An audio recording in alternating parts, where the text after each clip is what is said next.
2024 იანვარია და შეხვედრის ადგილი ოდიშზე ტრადიციულად კვლავ ეთერშია. გადაცემის სტუდიიდან მე თამთა მოგესალმებით. 9 წლიანი პაუზა და ფერადი ჟურნალის სარკმელი, რომელიც ხელახლა დაიბადა. ნორჩი მუსიკოსების წარმატებები და გზა, რომელიც ანამ ქეთევანმა და ელენემ უნდა გაიარონ. 21 საუკუნის გმირი, არქიმანდრიტი ილია კარტოზია, რომელიც ადრიატიკის ზღვაში დაიხრჯო. ზღვისთვის გაწირული სიცოცხლე და სხვა საინტერესო ისტორიები ნიხილეთ ჩვენს გადაცემაში. ჟურნალისტთა კლუბი პირველად 1995 წელს დაარსდა. მოსწავლე ახალგაზრდობის სასახლის დირექტორის ქალბატონ ნინელი ჭითანავას ძალისხმევის 9 წლიანი პაუზის შემდეგ კლუბმა ფუნქციონირება განაახლა. ძველი და ახალი თაობის სარკმელელების შეხვედრა და ახალი ჟურნალის პრეზენტაცია არტ გალერეაში შედგა. 9 წლიანი პაუზის შემდეგ სარკმელის ახალმა თაობამ პირველი ჟურნალი გამოსცა. გზა ძველი სარკმელიდან ახალ სარკმელამდე საკმაოდ რთული და შრომატევადი აღმოჩნდა. ზუგდიდის მოსწავლე ახალგაზრდობის სასახლეში აღსდგა ჟურნალისტთა კლუბის სარკმელი და ახალი ნომერიც გამოიცა. ეს არის ჟურნალ სარკმელის პირველი ნომერი. ჟურნალის პრეზენტაცია არტ გალერეაში შედგა, სადაც მოწვეულ სტუმრებს ვიდეო კოლაჟი უჩვენეს, რომელიც 1995 წლიდან ძველი სარკმელის მოღვაწეობის წლებს ასახავს. პრეზენტაციას ძველი სარკმელელები, ადგილობრივი ხელისუფლების წარმომადგენლები და მოწვეული სტუმრები ესწრებოდნენ. ძველი სარკმელელების ვიდეო მილოცვა. ეს ის თაობაა, რომელიც დღესაც სხვადასხვა ქვეყანაში წარმატებით აგრძელებს მოღვაწეობას. მე როგორც პირველი სარკმელელი მოხარული ვარ იმით, რომ დღეს დაიბადა ახალი სარკმელი, ჟურნალის სარკმელი, უსურვებ წარმატებებს, ახალთაობას და დარწმუნებული ვარ, რომ ისინი ბევრად უფრო კარგად, ბევრად უფრო წარმატებით გააგრძელებენ იმას, რაც ჩვენ 1995 წელს დავიწყეთ. ჟურნალ ახალი სარკმელის სასაჩუქრე პაკეტის ლენტი გაჭრეს ყოფილმა სარკმელელმა, მწერალმა ზვიად კვარაცხელიამ, ჟურნალისტთა კლუბის ხელმძღვანელმა ნანი მოსიძემ და ახალი სარკმელის ყველაზე ახალგაზრდა წევრმა და ავტორმა ლუკა მებონიამ. ეს დღე თითოეული მათგანისთვის სასიამოვნო მოგონება დარჩება. ძველი სარკმელელი ზვიად კვარაცხელია ლიტერატურული კონკურს საბას გამარჯვებულია, მისთვის სარკმელი ყველა წარმატების საწინდარია. ათეული წლების წინ, როდესაც ქალბატონმა ნანი მოსიძემ შექმნა ეს ჯგუფი, რა თქმა უნდა, ეს იყო უმნიშვნელოვანესი მოვლენა მაშინ იმდროინდელი კონტექსტის, დროის კონტექსტის გათვალისწინებით და ძალიან დიდი როლი შეასრულა იმისათვის, რომ იმ გაოხრებულ ნაომარ ქალაქში ახალგაზრდებს ჰქონდათ თავიანთი კუთხე, შეკრებილიყვნენ, შეექმნათ გამოცემა, კარგი გამოცემა, სარკმელი, ეზრუნათ იმისათვის, რომ ეს ქალაქი ყოფილიყო უკეთესი. და რა თქმა უნდა, ამისათვის დასაფასებელია მოსწავლე ახალგაზრდობის ქალბატონ ნინელი ჭითანავას და ნანი მოსიძის როლი ამ საქმეში. მიხარია, რომ ახალი სარკმელი გამოიცა და დარწმუნებული ვარ, რომ ეს გამოცემა დააინტერესებს არა მხოლოდ ახალგაზრდებს. ჟურნალისტური კლუბის სულისჩამდგმელი და ავტორი ნანი მოსიძე ამბობს, რომ სარკმელს მდიდარი მემკვიდრეობა აქვს. იმ უამრავ პროექტს შორის, რომელსაც კლუბი გეგმავს, ერთ-ერთი მნიშვნელოვანია მედია ფესტივალი, რომელიც გაზაფხულზე გაიმართება. ეს იქნება პროექტი მედია გაზაფხული 2015, რომელსაც სარკმელი ხელმძღვანელებს, რომელიც იქნება სრულიად მუნიციპალიტეტისთვის, ყველა საჯარო სკოლის მედია პროდუქტი იქნება წარმოდგენილი. ზუგდიდში მომუშავე ყველა ახალგაზრდული ჯგუფის მედია პროექტი იქნება წარმოდგენილი. და იქნება სერიოზული ფესტივალი, მედია ფესტივალი, რომელიც ზუგდიდს არ ახსოვს. ჟურნალის სარკმელის დაბადება ერთ-ერთი სასიხარულო მომენტი იქნება დღევანდელი ახალგაზრდობისათვის. პირადად ჩემთვის კი ჟურნალის სარკმელი ჩემი მეორე სახლია და ვფიქრობ, ჩემი მომავალი კარიერული წინსვლის გასაღები. და რა თქმა უნდა, აქტიურად ვარ ჩართული და ვიმედოვნებ, რომ სხვაებიც ჩაერთვებიან ჩვენ ჟურნალში. ჟურნალი ახალი სარკმელი კვარტალში ერთხელ გამოიცემა. ჩვენი დღევანდელი გადაცემის სტუმარია ჟურნალისტთა კლუბის ხელმძღვანელი ქალბატონი ნანი მოსიძე, რომელიც ჩვენს კითხვებზე გვიპასუხებს.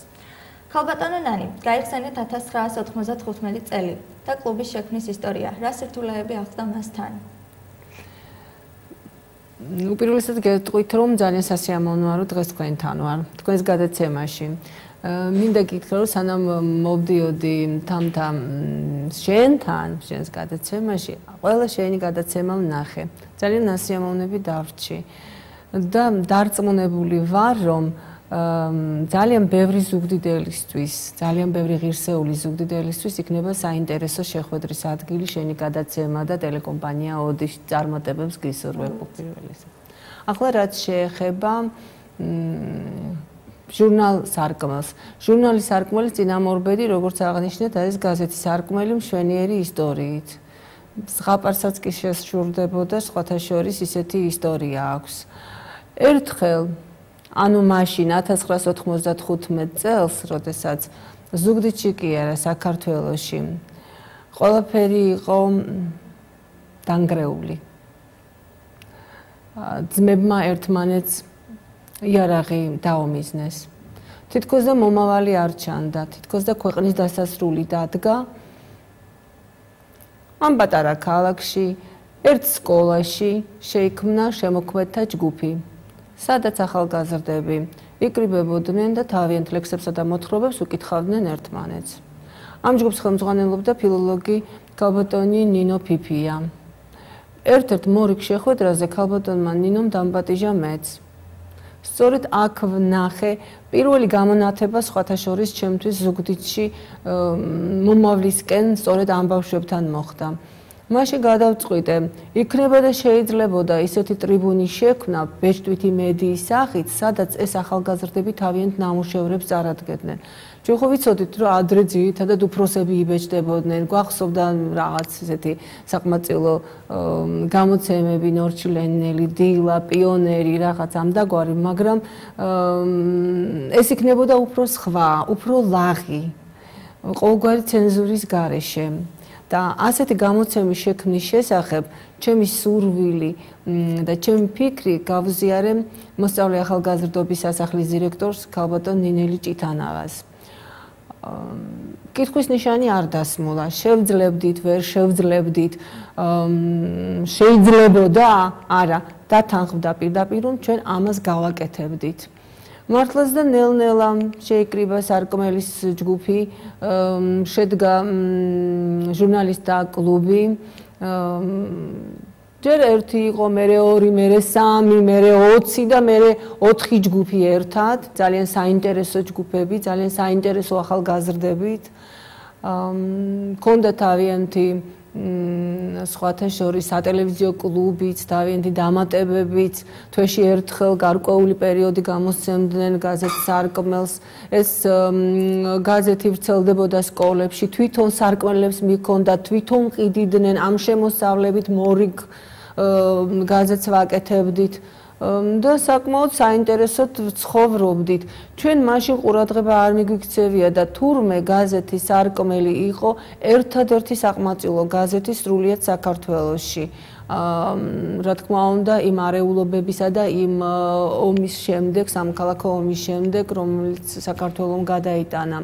და როცა ჩვენ სარკმელზე ინფორმაცია წარვადგინეთ თბილისის მოსწავლე ახალგაზრდობის სასახლეში, გაიკვირვეს, თუ გამოიცემოდა ზუგდიდში, ნამდვილად არსებობდა თუ არა ეს გაზეთი. სხვათა შორის მათ არც ჟურნალისტ და წრი არ ჰქონდათ მაშინ. იქ ჩვენ სერიოზულ წარმატებებს მივაღწიეთ, პირველი ხარისხის დიპლომები წამოვიღეთ, სიგელები წამოვიღეთ. სარკმელს საკმაოდ მნიშვნელოვანი და საინტერესო ისტორია აქვს. მაგრამ 10 წლის შემდეგ, ესე იგი 2005 წლით არის დათარიღებული სარკმელის ბოლო ნომერი. გაჩერდა, დაიხურა. მე დღემდე ვფიქრობ, ძირითადი გამომწვევი მიზეზები რა იყო, მაგრამ ჯერ არ არის ჩემში მომწიფებული. ალბათ ეს ჯერ კიდევ ემოციური მომენტებია და ჯერ კიდევ არ მაქვს შედეგები რო ჩამოვაყალიბო ამის დრო არ დადგა ერთი სიტყვით რომ ვთქვათ. რატომ დაიხურა? დაიხურა, მორჩა, გათავდა, გარდაიცვალა. სარკმელს ძალიან საინტერესო ახალგაზრდები ყავდა სხვათა შორის. როცა ჟურნალ სარკმელის პრეზენტაციისთვის ვემზადებოდით, მე ამოვიღე არქივიდან სარკმელის, გაზეთ სარკმელის 1 წლის იუბილის ფოტომასალები არა, ვიდეო მასალები, ფოტომასალებიც. ძალიან საინტერესო ახალგაზრდები ყოფილან. ძალიან თითოეული მათგანი წარმატებით გასულა ცხოვრების გზაზე. Facebook-ზე ინფორმაცია რომ დავდები პრეზენტაციის შესახებ ინფორმაციას გამოეხმაურა მთელი მსოფლიო. აღმოჩნდა რომ ყველგან არიან სარკმელები. ყოფილან ამერიკაში, გერმანიაში, ინგლისში, ინდოეთში, შვეიცარიაში, დანიაში, გერმანია ალბათ ვთქვი და გერმანიაშიც რა თქმა უნდა იქნებოდნენ დიახ და ერთ-ერთ გოგონას, ერთ-ერთ სარკმელს, რომელიც შვეიცარიაში ცხოვრობს ახლა, რომ ვუთხარი ამ ვინც შემდეგ ვიდეო მიმართვა გამოუგზავნა ჟურნალ სარკმელის სარკმელელებს, ახალ სარკმელებს უფრო სწორად. ასე მითხრა, ხო ხედავთ, ყველგან ჩვენ ვართ. კი, ყველგან თქვენ ხართ, ყველგან ძლიერები ხართ, ყველგან წარმატებულები ხართ. ესე იგი, ნანი მოსიძეს ექნება უზრუნველყოფილი სიბერე. მან მითხრა, უზრუნველყოფილი სიბერე არ ვიცი, მაგრამ ემშვენიერ დღეს დედამიწას შეიძლება სარკმელი შევარქვათ. შეიძლება ასეც მოხდეს, იმიტომ რომ მთელს დედამიწაზე ჩვენ ვიქნებით. როგორც ეს ნოდარ დუმბაძეს, როგორც ამას ნოდარ დუმბაძის ზურიკელა ამბობს, რომ მთელი ქვეყანა, სოფელი ქვეყანა ჩვენ ვიქნებით და ისინიც ამბობენ, სარკმელებიც ამბობენ დღეს, რომ მთელი ქვეყანა, მთელი დედამიწა თვითონ იქნებიან და რატომაც არა. ალბათ უნდა იყვნენ ბევრი. 9 წელი პაუზა ცოტა დრო არ არის. გიფიქრიათ თუ არა რომ სარკმელი ოდესმე აღდგებოდა და ვინ არიან ის ადამიანები, ვინომაც ეს სასიკეთო საქმე თავიანთ თავზე იტვირთეს? ჩემთვის სარკმელი, გაზეთის სარკმელი იყო სასიამოვნო წარსული, რომელიც მორჩა, დამთავრდა. გაზეთები იხურებიან და არ არის ტრაგედია. მეც ჩავთვალე, რომ დაიხურა ეს გაზეთი. მაგრამ რა თქმა უნდა გული მწყდებოდა, იმიტომ რომ ეს გაზეთი ახალგაზრდებს დააკლდა. ერთადერთი ადამიანი, რომელიც სარკმელს იხსენებდა ყოველ შეხვედრაზე, გახლდათ ქალბატონი ნინელი ჭიტანავა, მოსწავლე ახალგაზრდობის სასახლის დირექტორი და ერთ-ერთ ჩვეულებრივ მორიგ შეხვედრაზე შემპირდა, რომ აუცილებლად აღადგენდა სარკმელს. ძნელი იყო რა თქმა უნდა სარკმელის აღდგენა, თქვენ იცით რომ ბეშტვითი მედია სერიოზულ თანხებთან არის დაკავშირებული, მისი გამოცემა და შენახვა, მაგრამ ქალბატონმა ნინელიმ სასახლემ შეძლო ამის გაკეთება. მას თანამოაზრე გაუჩნდა ბატონი ედიშერ თოლორაიას სახით, რომელსაც ესაუბრა თუ რა იყო ეს სარკმელი, რომელსაც ესაუბრა თუ ვინ იყვნენ ეს სარკმელები, რომელმაც ძალიან კარგად გაიგო ეტყობა, როგორ სჭირდება ზუგდიდს და ზუგდიდელ ახალგაზრდობას სარკმელი და მწვანე გზაც აენთო სარკმელს. შემდეგ, როცა ჩვენ შევიკრიბეთ, ისევ ახალი ჯგუფი სარკმელები შეიკრიბა, დადგა საკითხი ასე. ისევ გაზეთი აღდგენილიყო და გაზეთი ყოფილიყო თუ სარკმელი რაღაც ახალი სახით შეგვეთავაზებინა საზოგადოებისათვის, ახალი მედია პროდუქტი გავუკეთებინა. ახალგაზრდებმა გადაწყვიტეს, ანუ ახალმა სარკმელებმა გადაწყვიტეს, რომ ეს ყოფილიყო ჟურნალი, ყოფილიყო აუცილებლად ფერადი.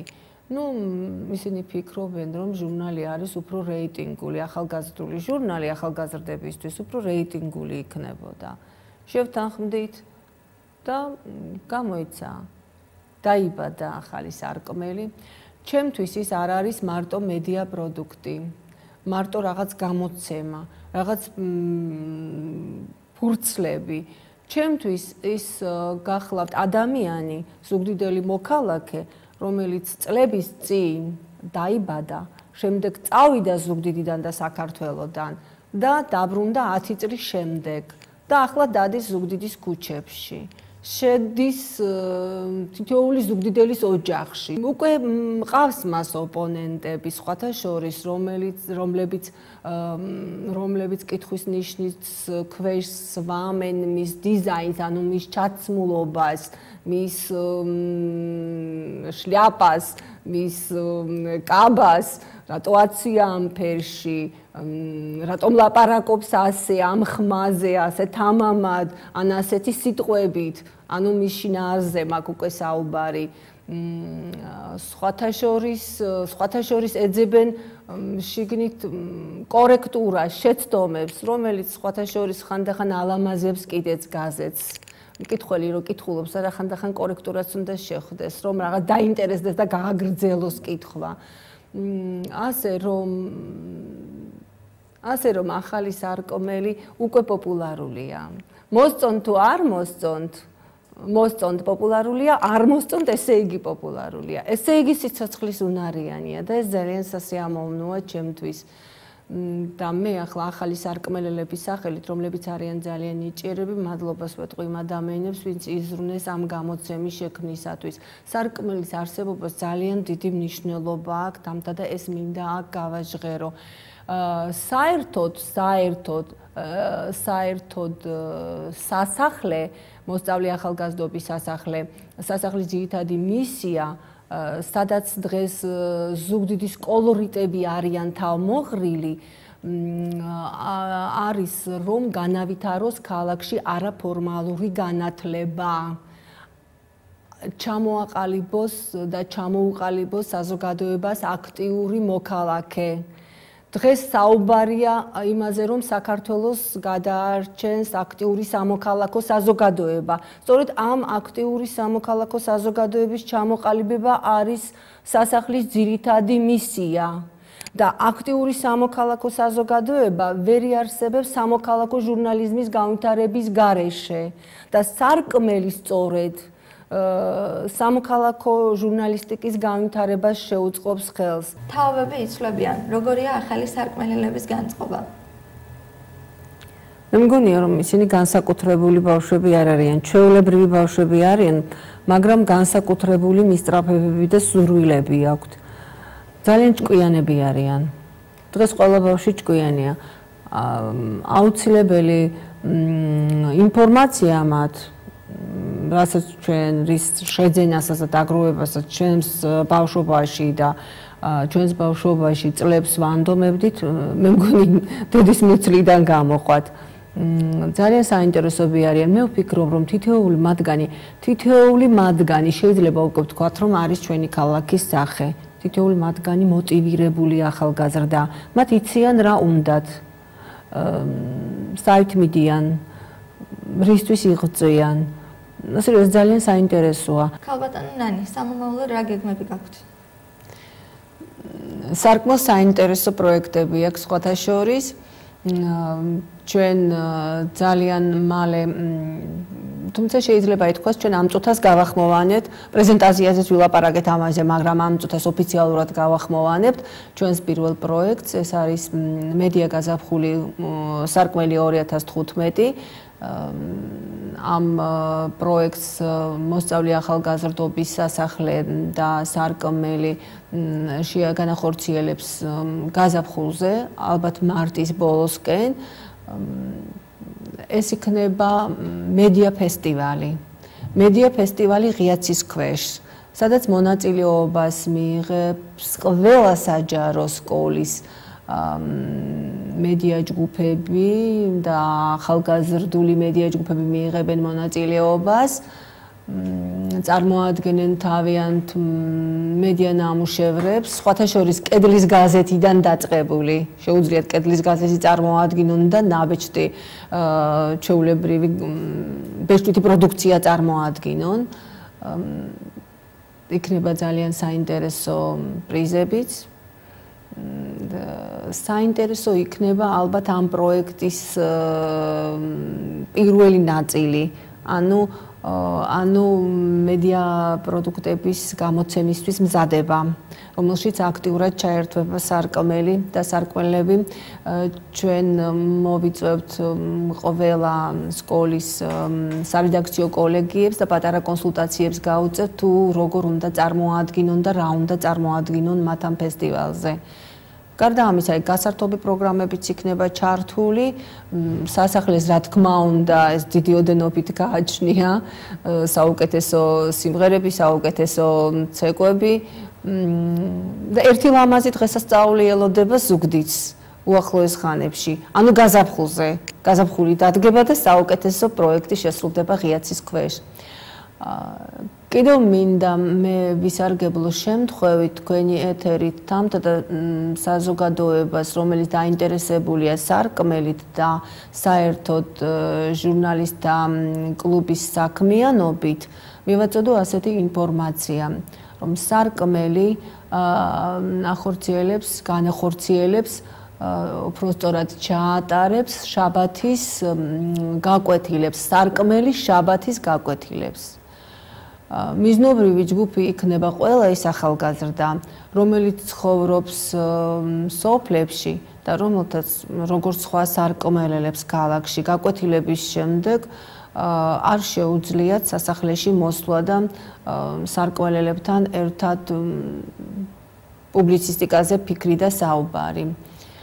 ანუ ყველა სოფლიდან ნიჭიერ ახალგაზრდას შესაძლებლობა ექნება შაბათს დღის პირველ ნახევარში მათთვის სასურველ დროს მობრძანდნენ სარკმელში, ჟურნალისტთა კლუბში, მონაწილეობა მიიღონ სარკმელი შაბათის გაკვეთილებში და მოასწრონ ეგრევე სოფელში დაბრუნება უმტკივნეულოდ რუგზაში არ შემოაღამდეთ. სხვათა შორის მე ამ პროექტ პრეზენტაციაზეც აღვნიშნე და მადლიერების პროექტს ვეძახი და მაგრამ საიდუმლოს შევინახავ რატომ ვეძახი მადლიერების პროექტს.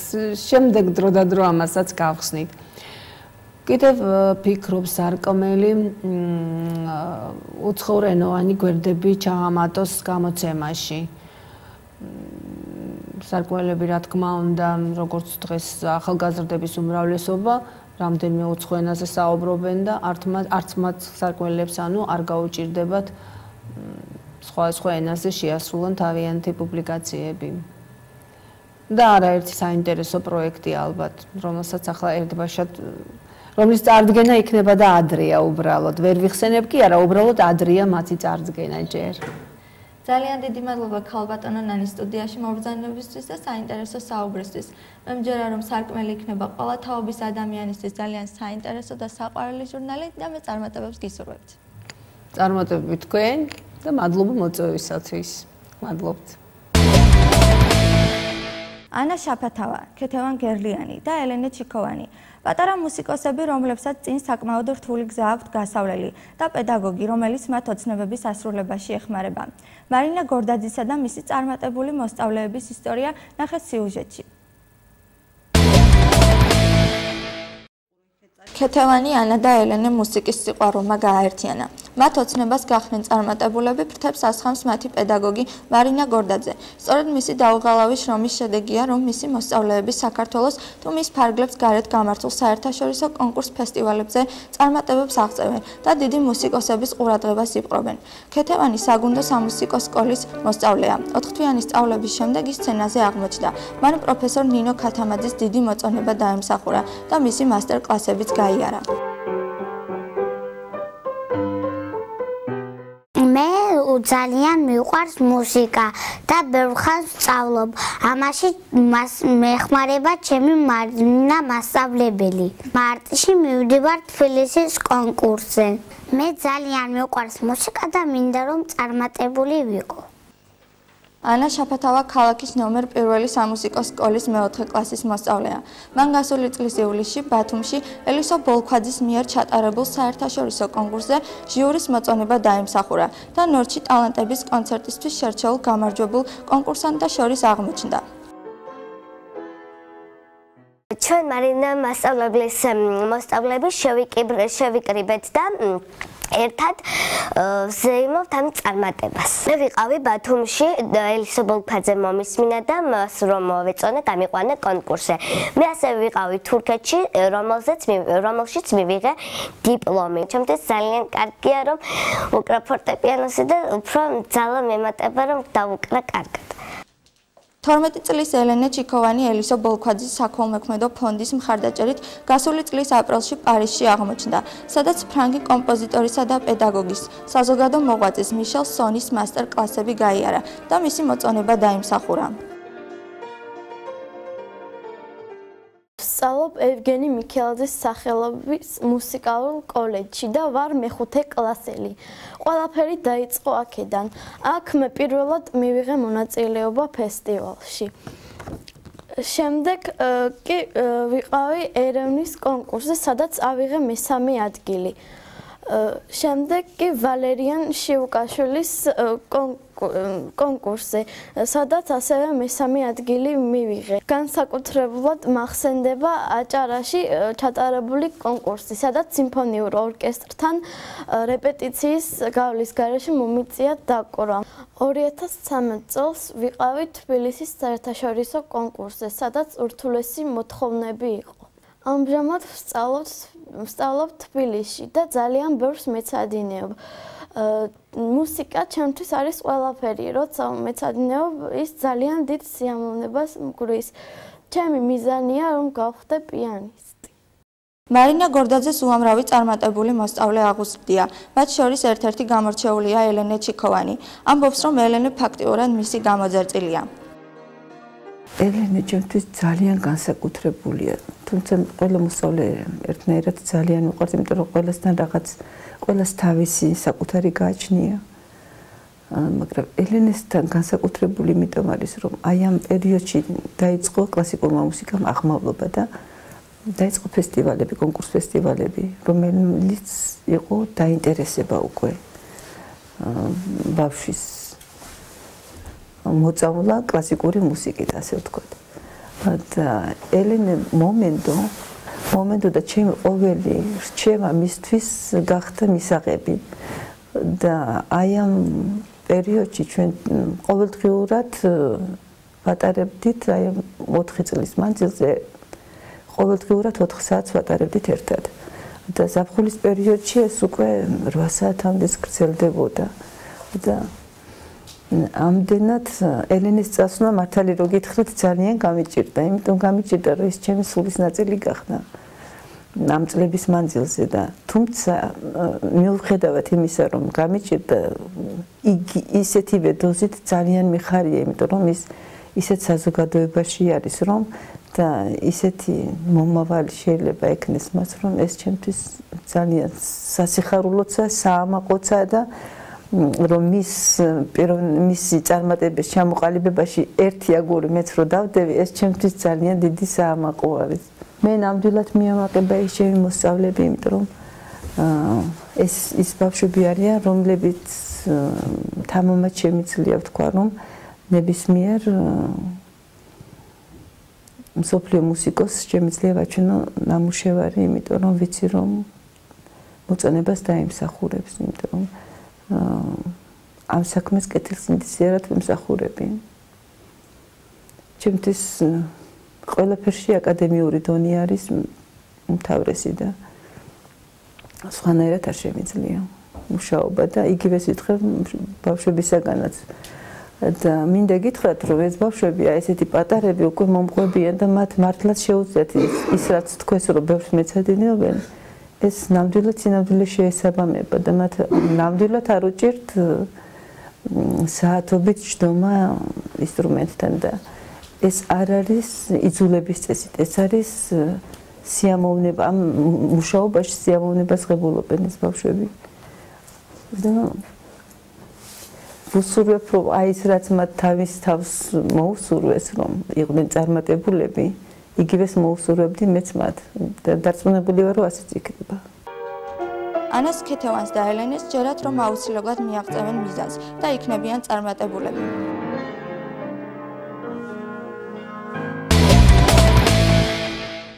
ვინ არის ადრიატიკის ზღვაში დაღუპული მამა ილია კარტოზია და წოდება, რომელიც 27 წლის არქიმანდრიტ სიკვდილის შემდეგ მიენიჭა.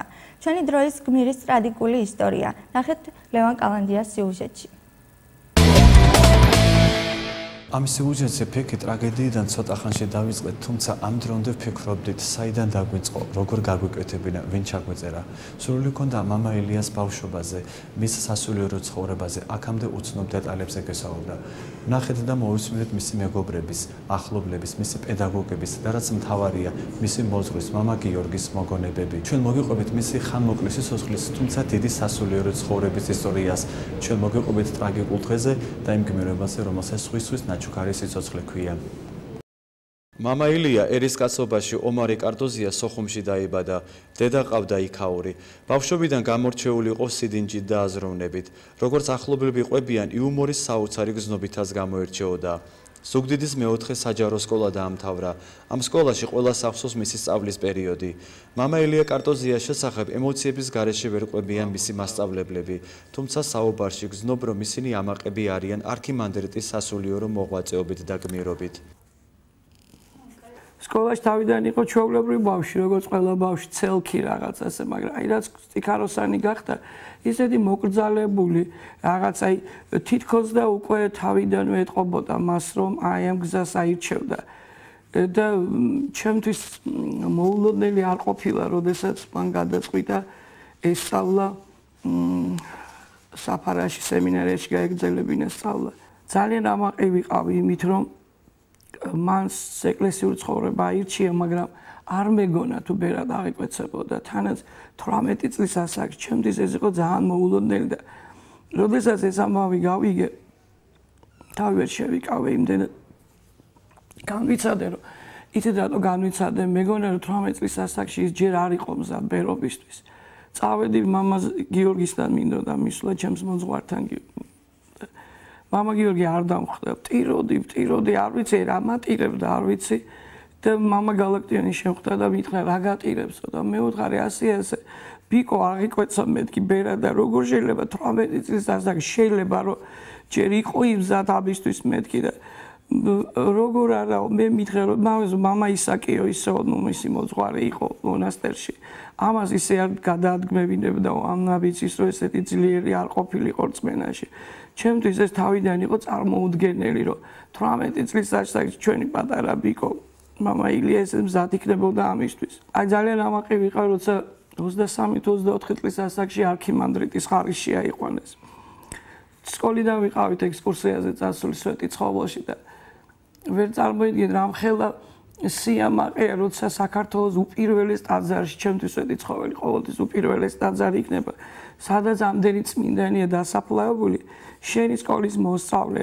24 წლის იყო მაშინ 23-ის წირავდა აი წირვა მიყავდა მას რამდენად ამაღლებული იყო ჩემთვის ეს ისე ყურადღება მოაქვს ვაიმე ჩემი მეოთხე სკოლა ჩამოსულაო წირვა რო დაამთავრა ბავშვებს ხატები აჩუქა სანთლები ყველას თავდაბალი იყო ყველაფერში აი რომ შეხვდებოდა მაშინაც ყველაფერში ჩანდა მისი თავდაბლობა და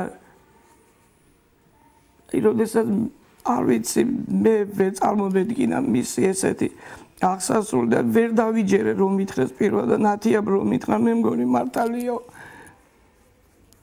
არ ვიცი ეს ღმერთთან გაგვითენოს ესეთი ახალი წელი აწი ჩემთვის ეს იყო რაღაც საშინელება მამა ილიაზე საუბრისას გვეუბნება მონატრების სიყვარულის სიამაყის განცდა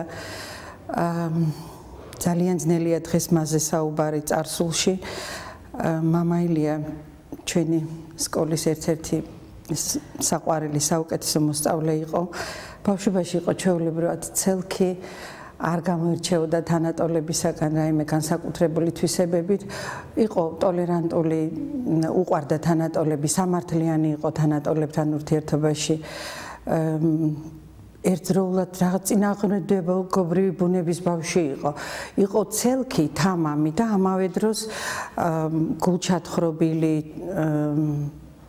რაღაცნაირად დროდადრო იკეტებოდა თავის თავში მე ნელ-ნელა ეს თვისებები უფრო რაღაცნაირად გამოიკვეთა მისი მე ისტორიას ვასწავლდი მამა ილიას და ადრეული ასაკიდან დაინტერესდა ისტორიით, უყვარდა ძალიან ეს საგანი, შეიძლება ითქვას გამორჩეულად უყვარდა და დიდი სიყვარულითა და მონდომებით ეუფლებოდა საგანს, განსაკუთრებით უყვარდა საეკლესიო ისტორიის საკითხები და დაინტერესებული იყო ამ საკითხებით და სუცდლობდა უფრო და უფრო ღრმად ესწავლა ეს ამ სფეროს უფრო ღრმად დაუფლებოდა. საინტერესო მოგონება აქვს ერთ მოსწავლეს, იმავე კლასის მოსწავლეს, მამა ილიას მეგობარი, უბრალოდ ერთ მერცხზე ისხდნენ, ანა ჟღარკავა და ომარი მაშინ კარტოზია და ანა იგონებს ექსკურსიაზე წასულან ცეხეთაში, სვეტიცხოველში და ანა არ იყო ექსკურსიაზე. და რომ დაბრუნდა თურმე კითხა, ომარ როგორ მოგეწონა სვეტიცხოველი და ზოგადად ექსკურსიაზე შთაბეჭდილებები დაინტერესდა მანა და ომარის უთქვამს ისე ძალიან მომეწონაო სვეტიცხოველიო, ჩემი ნება რო იყოსო მთელი ცხოვრება იქ გავატარებდიო, იქ ვიცხოვრებდიო მთელი ცხოვრება, ისე ძალიან ესეთი შთაბეჭდილებებით სავსე დაბრუნებულა სვეტიცხოვლიდან და სწორედ ამ პერიოდში იწყება მისი დაინტერესება საეკლესიო ცხოვრებით, უფრო დროთა განმავლობაში მიიდრიკა ეკლესიისკენ, უფრო ხშირი იყო ეკლესიაში, ძალიან დიდი ემოციებით, დიდი სიყვარულით, დიდი მონდომებით ეცნებოდა წმინდანთა ცხოვრებას, ძალიან ესეთი დიდი ინტერესით სწავლობდა იმ გაკვეთილებს, იმ თემებს, რომლებიც ეხებოდა, რა თქმა უნდა, ჩვენს წინაპრებს, გმირებს, საქართველოსთვის თავდადებულ მეფეებს თუ სასულიერო პირებს, მათ ცხოვრებას ძალიან დიდი ინტერესით სწავლობდა და რაღაც ბოლოს უკვე აშკარად ჩანდა, რომ ეს ბავშვი სერიოზულად იყო დაინტერესებული სასულიერო ცხოვრებით. იცით, სიმართლე გითხრათ, მე ნამდვილად ვიყავი მოლოდინში, ვლოცულობდი მამა ილიას გადარჩენაზე და ნამდვილად ვიყავი მოლოდინში, რომ მამა ილია ღირსებით და იმ თვისებებით დაჯილდოებული ადამიანი და რა თქმა უნდა, როგორც ადამიანი და რა თქმა უნდა, სასულიერო პირი, მე ვიყავი მოლოდინში, რომ იქ მოხდებოდა ეს გმირობის მაგალითი, იქ განმეორდებოდა ჩვენი ქართველების, იგივე ჟორდანიას, იგივე გრიგოლ ფერაძის მაგალითი, განმეორდებოდა, მე ვიყავი ამის მოლოდინში და უფალს მადლობ, რომ მამა ილია ესეთნაირად გაიყვანა ამ ცხოვრებიდან. მოვიდა ძალიან უბრალოდ. პირველად სიკაროსანი იყო. მამა გიორგი ამბობს, რომ აქაც გამორჩეული იყო. მოვიდა ესეთი უბრალო მოწოდებით, ჩვენ მეზობლები ვართ, ჩემი უფროსი ქალიშვილიზე 1 წლით უფროსი იყო მამაო. და მე რა თქმა უნდა მეგობრობდნენ და ხშირად რო ხვდებოდით და გითხარით რომ მეზობლებიც ვართ მეთქი. ერთხელ უთხარი, მეთქი დადიან ესენი ეკლესიაში, შენი ხრის არიან, შენ რატომ არ დადიხარ, არ მოდიხარ. ვიულიო, ეს პირდაპირ მითხრა, ვიულიო. იმ დღიდან მართლაც პირველივე კვირιακე დღეს უკვე იდგა წირვაზე. რომ ვნახე რომ უკვე დადიოდა ადამიანი და არაცნობდა წირვა შემდგომ უკვე, რა თქმა უნდა, ახსარებისთვის მოვამზადეთ ეზიარა. რომ ვნახე რაღაც მისი ესეთი შინაგანი სწორი დამოკიდებულება რაღაც მოგრძალებული დამოკიდებულება ღვთისშიში მე მცირე ხნის მე რაღაც 6 თუ 8 თვე ზუსტად არ მახსოვს მაგრამ შემდგომ უკვე მივეცილოთ საკურთხეველს იქარი შემოსილიყო და მას მერე ჩვენთან მსახურობდა სტიქაროსთან მან თქვა რომ სურვილი აქვს სასულიერო სემინარიაში გააგრძელოს სწავლა. რა თქმა უნდა, ბუნებრივი ხა ნებისმიერი ქრისტიანი ადამიანისათვის სურვილი რომ უფრო მეტი იცოდა შესაძლებლობაზე და მეტი გაიგო. ამ განხრითაც რომ გადაწყვიტა, თავისთავად ცხადია. მიეცა ამაზე ლოცვა კურთხევა, ესე ხდება ხოლმე, რომ მივდივარ ეპისკოპოსთან, მიდის ნებისმიერი მოძღვარი ეპისკოპოსთან და ეპისკოპოსს გააცნობს პიროვნებას და ითხოვს მეუფისაგან, რომ მიეცეს ლოცვა კურთხევა სწავლის გასაგრძელებლად სასულიერო სემინარიაში. ჩვეულებრივია ესეთი ამ საეკლესიო წესის დაცვა რა თქმა უნდა მოხდა, მან აიღო მეუფისგან ლოცვა კურთხევა და წავიდა სასწავლებლად სასულიერო სემინარიაში, მხოლოდ საფარაში. მამა გიორგის გაანდო რომ ღვთის გზით სიარული უნდოდა და რჩევა კითხა. ერთ-ერთ ჩამოსვლაზე განმიცხა და ასეთივე სურვილი რომ უნდა ბერად აღიკვეცოს. როდესაც ეს გადაწყვეტილება მან გაახმოვანა მისი გულის დანები რომ უნდა რომ ბერად შედგეს, მე ვუთხარი რა უცებად მშობლებთან შეათანხმე რომ გაქცევა არ გამოგივიდეს, რომ ლოცვა კურთხევა გაყვეს შენ მშობლების. ეს პატრიარქის ლოცვა კურთხევა ჩვენი უწმინდეს ლოცვა კურთხევაც იყო, რომ აუცილებლად მშობლისაგან გქონდეს ჩვენ ამაზე ნებართვა, როცა ასე დიდ ნაბის დგამ, მშობლობა უნდა გაკურთხოს. ან ეს ყველაფერი ძალიან იოლად შეძლო, იმიტომ ძალიან ბევრი დიდი ხანი უჭირს ხოლმე ამაზე საუბარი, თვეები შეიძლება გრძელდებოდეს, მაგრამ აი მან მოახერხა მშობლებისაგან, მოახერხა იმით, რომ მან ანახა მშობელს მისი გული, ანახა რომ მართლა მინდა დედა ბატონო, მამა ბატონო, მართლა მაქვს ეს სურვილი. რათაც აკურთხეს. შემდგომ პატრიარქის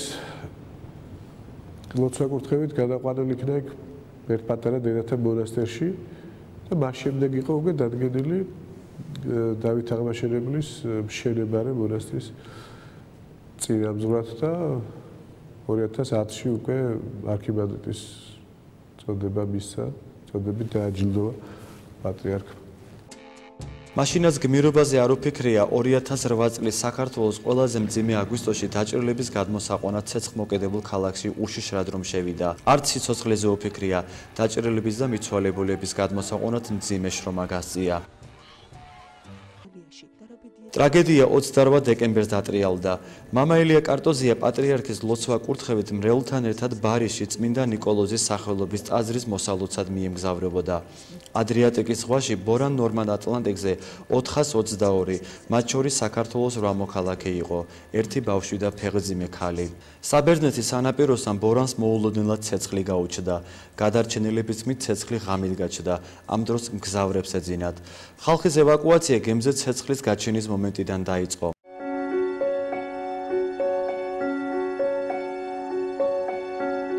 ტრაგედიას გადარჩენილი ერთ-ერთი ქართველი ყვება რომ არეულობის დროს მამა ილია მგზავრებს ამშვიდებდა, მგზავრების გადასარჩენად ლოცულობდა.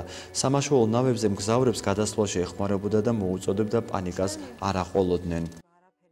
რომ გამოვიხედეთ გარეთ, ხალხი უკვე იხუძებდა, ჩვენ მართალობითაც ვიყავით ყველაზე ის ბოლოს რომ გამოიხვიძეს, იმიტომ რომ სანამ გამოვედით გარეთ, სანამ ეს ყველა გარეთ იყო ამას იმით რომ გამოვედით გარეთ, მე-6 სართულზე გარეთ იმაში, უცებ მომისმა ეს ქართული აპარატი.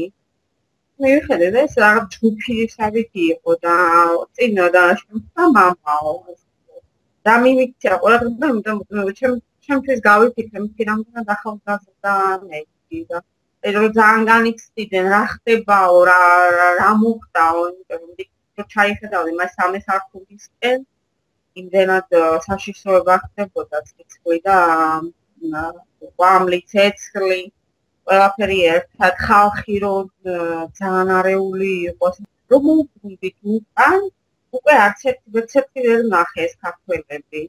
ვეძებე კიდევაც თვალით სანამ გავწუდებოდი, იმიტომ რომ მოძრაობები და ჩასვლა ჩამოსვლის დრო არ იყო, ძალიან საშიში იყო, სად წახვიდოდი და რას გააკეთებდი. მე ესეთი შაბეჭდილება დაუჩა, რომ და გაიგო თუ იქნებოდა საშველი, იმიტომ რომ აი თითქოს გრძნობდა ის რაც მომხდარიყო. რომ გავიგე ბოლოს, მე როცა ჩამოვედი ბრინჯში, გავიგე რომ მამა საწოლი, აი ძალიან იმდანად წამომსკდა ტიტული, რომ თითქოს გრძნობდა მთლიანად რაღაცა უნდა და მაგას უნდა მომხდარიყო, იმიტომ რომ აღზნებული იყო, რატო ხდებაო, რატო სიძახდა საწყალი.